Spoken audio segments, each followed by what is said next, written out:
हर हर महादेव। श्री शिव महापुराण रुद्र संहिता चतुर्थ कुमार खंड अध्याय 20। स्वामी कार्तिक और श्री गणेश की बाल लीला दोनों का परस्पर विवाह के विषय में विवाद। भगवान शिव द्वारा पृथ्वी परिक्रमा का आदेश। कार्तिकेय का प्रस्थान। गणेश का माता पिता की परिक्रमा करके उनसे पृथ्वी परिक्रमा स्वीकृत कराना। विश्व रूप की सिद्धि और बुद्धि नामक दोनों कन्याओं के साथ गणेश का विवाह और उनसे क्षेम तथा लाभ नामक दो पुत्रों की उत्पत्ति। कुमार का पृथ्वी परिक्रमा करके लौटना और क्षुब्ध होकर क्रौंच पर्वत पर चले जाना। कुमार खंड के श्रवण की महिमा। श्री नारद जी ने पूछा कि हे पितामह, हे तात, मैंने श्री गणेश के जन्म संबंधी अनुपम वृतांत तथा परम पराक्रम से विभूषित उनका दिव्य चरित्र भी सुन लिया। हे सुरेश्वर, उसके पश्चात कौन सी घटना घटी, उसका वर्णन कीजिए, क्योंकि हे पिताश्री, भगवान शिव और माता पार्वती का उज्जवल यश महान आनंद प्रदान करने वाला है। श्री ब्रह्मा जी ने कहा कि हे मुनि श्रेष्ठ, तुम तो बड़े कारुणिक हो, तुमने बड़ी उत्तम बात पूछी है। हे ऋषि सत्तम, अच्छा, अब मैं उसका वर्णन करता हूं, तुम ध्यान लगाकर सुनो। हे विप्रेंद्र, भगवान शिव और देवी पार्वती अपने दोनों पुत्रों की बाल लीला देख देख कर महान प्रेम में मग्न रहने लगे। पुत्रों का लाड़ प्यार करने के कारण माता पिता का सुख दिनों दिन बढ़ता जाता था और वे दोनों कुमार प्रीति पूर्वक आनंद के साथ तरह तरह की लीलाएं करते थे। हे मुनीश्वर, वे दोनों बालक स्वामी कार्तिक और गणेश भक्ति पूर्ण चित्त से सदा माता पिता की परिचर्या किया करते थे। इससे माता पिता का महान स्नेह संडमुख और गणेश पर शुक्ल पक्ष के चंद्रमा की भांति दिन प्रतिदिन बढ़ता ही गया। एक समय शिव और शिवा दोनों प्रेम पूर्वक एकांत में बैठकर यों विचार करने लगे कि हमारे ये दोनों पुत्र विवाह के योग्य हो गए। अब इन दोनों का शुभ विवाह कैसे संपन्न हो। हमें तो जैसे सदानंद प्यारा है, वैसे ही गणेश भी है। ऐसी चिंता में पड़कर वे दोनों लीलावश आनंद मग्न हो गए। हे मुने, माता पिता के विचार को जानकर उन दोनों पुत्रों के मन में भी विवाह की इच्छा जाग उठी। वे दोनों पहले मैं विवाह करूंगा, पहले मैं विवाह करूंगा, यों बारंबार कहते हुए परस्पर विवाद करने लगे। तब जगत के अधीश्वर वे दोनों दंपत्ति पुत्रों की बात सुनकर लौकिक आचार का आश्रय ले परम विस्मय को प्राप्त हुए। कुछ समय बाद उन्होंने अपने दोनों पुत्रों को बुलाया और उनसे इस प्रकार कहा। भगवान शिव और माता पार्वती बोले कि हे सुपुत्रों, हम दोनों ने पहले से ही एक ऐसा नियम बना रखा है जो तुम दोनों के लिए सुखदायक होगा। अब हम यथार्थ रूप से उसका वर्णन करते हैं, तुम लोग प्रेम पूर्वक सुनो। हे प्यारे बच्चों, हमें तो तुम दोनों पुत्र समान ही प्यारे हो। किसी पर विशेष प्रेम हो ऐसी बात नहीं है। हमने तुम लोगों के विवाह के विषय में एक ऐसी शर्त बनाई है जो दोनों के लिए कल्याणकारिणी है। वह शर्त यह है कि जो सारी पृथ्वी की परिक्रमा करके पहले लौट आएगा, उसी का शुभ विवाह पहले किया जाएगा।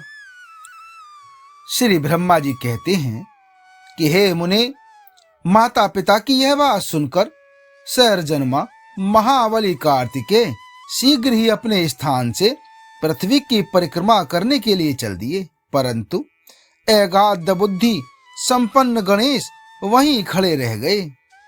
वे अपनी उत्तम बुद्धि का आश्रय ले बारंबार मन में विचार करने लगे कि अब मैं क्या करूं, कहां जाऊं। परिक्रमा तो मुझसे हो नहीं सकेगी, क्योंकि कोस भर चलने के बाद आगे मुझसे चला जाएगा ही नहीं। फिर सारे पृथ्वी की परिक्रमा करके मैं कैसे सुख प्राप्त कर सकूंगा।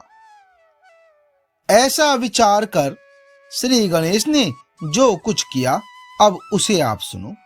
उन्होंने अपने घर लौटकर विधि पूर्वक स्नान किया और माता पिता से इस प्रकार कहा। श्री गणेश जी बोले कि हे पिताश्री, हे माताश्री, मैंने आप लोगों की पूजा करने के लिए यहाँ 2 आसन स्थापित किए हैं।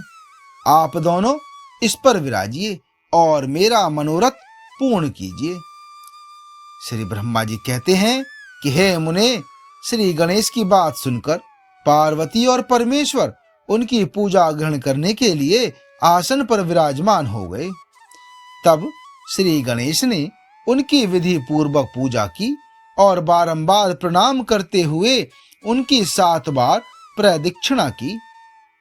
बेटा नारद, गणेश तो बुद्धिसागर थे ही, वे हाथ जोड़कर प्रेम मग्न माता पिता की बहुत प्रकार से स्तुति करके बोले। श्री गणेश ने कहा कि हे माताश्री तथा हे पिताश्री, आप लोग मेरी उत्तम बात सुनिए और शीघ्र ही मेरा शुभ विवाह कर दीजिए।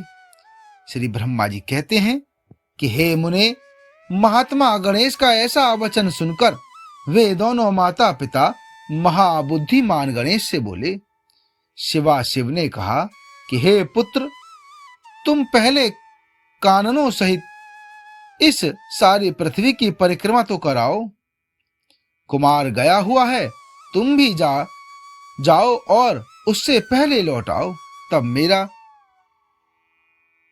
तब तुम्हारा विवाह पहले कर दिया जाएगा। श्री ब्रह्मा जी कहते हैं कि हे मुने, नियम परायण गणेश माता पिता की ऐसी बात सुनकर कुपित हो तुरंत बोल उठे। श्री गणेश जी ने कहा कि हे माताश्री, हे पिताश्री, आप दोनों सर्वश्रेष्ठ धर्म रूप और महाबुद्धिमान हो। धर्मानुसार मेरी बात सुनिए। मैंने 7 बार पृथ्वी की परिक्रमा की है, फिर आप लोग ऐसी बात क्यों कह रहे हैं? श्री ब्रह्मा जी कहते हैं कि हे मुने, शिव पार्वती तो बड़े लीलानंदी ही ठहरे। वे गणेश का कथन सुन लौकिक गति का आश्रय लेकर बोले। शिव पार्वती ने कहा कि हे पुत्र, तुमने समुद्र पर्यंत विस्तार वाली बड़े बड़े काननों से युक्त इस सप्तद्वीपवती विशाल पृथ्वी की परिक्रमा कब कर दी? श्री ब्रह्मा जी कहते हैं कि हे मुने, जब शिव पार्वती ने ऐसा कहा तब उसे सुनकर महान बुद्धि संपन्न श्री गणेश बोले। श्री गणेश जी ने कहा कि हे माताश्री, हे पिताश्री, मैंने अपनी बुद्धि से आप दोनों शिव पार्वती की पूजा करके प्रदक्षिणा कर ली है। मेरी समुद्र पर्यंत पृथ्वी की परिक्रमा पूरी हो गई। धर्म के संग्रहभूत वेदों और शास्त्रों में जो ऐसे वचन मिलते हैं वे सत्य हैं या असत्य? वे वचन हैं कि जो पुत्र माता पिता की पूजा करके उनकी प्रदक्षिणा करता है उसे पृथ्वी परिक्रमा जनित फल सुलभ हो जाता है। जो माता पिता को घर पर छोड़कर तीर्थ यात्रा के लिए जाता है वह माता पिता की हत्या से मिलने वाले पाप का भागी होता है, क्योंकि पुत्र के लिए माता पिता का चरण सरोज ही महान तीर्थ है। अन्य तीर्थ तो दूर जाने पर प्राप्त होते हैं, परंतु धर्म का साधनभूत यह तीर्थ तो पास में ही सुलभ है। पुत्र के लिए माता पिता और स्त्री के लिए पति, ये दोनों सुंदर तीर्थ घर में ही वर्तमान हैं। ऐसा जो वेद शास्त्र निरंतर उद्घोषित करते रहते हैं उसे फिर आप लोग असत्य कर दीजिए, और यदि वह असत्य हो जाएगा तो निसंदेह वेद भी असत्य हो जाएगा और वेद द्वारा वर्णित आपका यह स्वरूप भी झूठा समझा जाएगा। इसलिए या तो शीघ्र ही मेरा शुभ विवाह कर दीजिए या यह कह दीजिए कि वेद शास्त्र झूठे हैं। आप दोनों धर्म रूप हैं, भली भांति विचार करके इन दोनों में जो परम उत्तम प्रतीत हो उसे प्रयत्न पूर्वक करना चाहिए।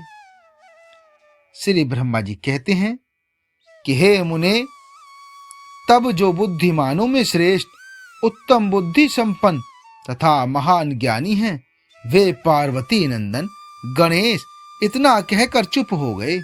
उधर वे दोनों पति पत्नी जगदीश्वर शिव पार्वती गणेश के वचन सुनकर परम विस्मित हुए।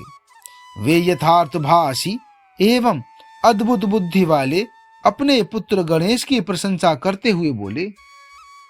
शिव और शिवा ने कहा कि हे पुत्र, तुम महान आत्मबल से संपन्न हो, इसी से तुझमें निर्मल बुद्धि उत्पन्न हुई है। तुमने जो बात कही है वह बिल्कुल सत्य है, अन्यथा नहीं है। दुख का अवसर आने पर जिसकी बुद्धि विशिष्ट हो जाती है, उसका दुख उसी प्रकार विनिष्ट हो जाता है जैसे सूर्य के उदय होते ही अंधकार। जिसके पास बुद्धि है वही बलवान है, बुद्धिहीन के पास बल कहाँ। हे पुत्र, वेद शास्त्र और पुराणों में बालक के लिए धर्म पालन की जैसी बात कही गई है वह सब तुमने पूर्ण कर ली। तुमने जो बात की है वह दूसरा कौन कर सकता है। हमने तुम्हारी वह बात मान ली, अब इसके विपरीत नहीं करेंगे। श्री ब्रह्मा जी कहते हैं कि हे नारद, ऐसा कहकर उन दोनों ने बुद्धि सागर गणेश को सांत्वना दी और फिर वे उनके विवाह के संबंध में उत्तम विचार करने लगे। इसी समय जब प्रसन्न बुद्धि वाले प्रजापति विश्वरूप को भगवान शिव के उद्योग का पता चला, तब उस पर विचार करके उन्हें परम सुख प्राप्त हुआ। उन प्रजापति विश्वरूप के दिव्य रूप संपन्न एवं सर्वांग शोभना 2 सुंदरी कन्याएं थीं, जिनका नाम सिद्धि और बुद्धि था। भगवान शंकर और गिरिजा ने उन दोनों के साथ हर्षपूर्वक श्री गणेश का विवाह संस्कार संपन्न कराया। उस विवाह के अवसर पर संपूर्ण देवता प्रसन्न होकर पधारे। उस समय भगवान शिव और माता पार्वती का जैसा मनोरथ था, उसी के अनुसार विश्वकर्मा ने वह विवाह किया। उसे देखकर ऋषियों तथा देवताओं को परम हर्ष प्राप्त हुआ। हे मुने, गणेश जी को भी उन दोनों पत्नियों के मिलने से जो सुख प्राप्त हुआ उसका वर्णन नहीं किया जा सकता। कुछ काल के पश्चात महात्मा गणेश के उन दोनों पत्नियों से 2 दिव्य पुत्र उत्पन्न हुए। उनमें गणेश पत्नी सिद्धि के गर्भ से क्षेम नामक पुत्र पैदा हुआ और बुद्धि के गर्भ से जिस परम सुंदर पुत्र ने जन्म लिया उसका नाम लाभ हुआ। इस प्रकार जब गणेश अचिंत्य सुख का भोग करते हुए निवास करने लगे, तब दूसरे पुत्र स्वामी कार्तिक पृथ्वी की परिक्रमा करके लौटे। उस समय नारद जी ने आकर कुमार स्कंद को जब यह संदेश सुनाया, उन्हें सुनकर कुमार ने मन में बड़ा क्षोभ हुआ और वे माता पिता शिवा शिव के द्वारा रोके जाने पर भी न रुककर क्रौंच पर्वत की ओर चले गए। हे देवर्षि, उसी दिन से शिवपुत्र स्वामी कार्तिक का कुमार तत्व यानी कुआरापन प्रसिद्ध हो गया। उनका नाम त्रिलोकी में विख्यात हो गया। वह शुभदायक, सर्व पापहारी, पुण्यमय और उत्कृष्ट ब्रह्मचर्य की शक्ति प्रदान करने वाले हैं। स्वामी कार्तिक की पूर्णिमा को सभी देवता, ऋषि, तीर्थ और मुनीश्वर सदा कुमार का दर्शन करने के लिए क्रौंच पर्वत पर जाते हैं। जो मनुष्य कार्तिकी पूर्णिमा के दिन कृतिका नक्षत्र का योग होने पर स्वामी कार्तिकेय का दर्शन करता है, उसके संपूर्ण पाप नष्ट हो जाते हैं और उसे मनोवांछित फल की प्राप्ति होती है। इधर स्कंद का विछोह हो जाने पर उमा को महान दुख हुआ।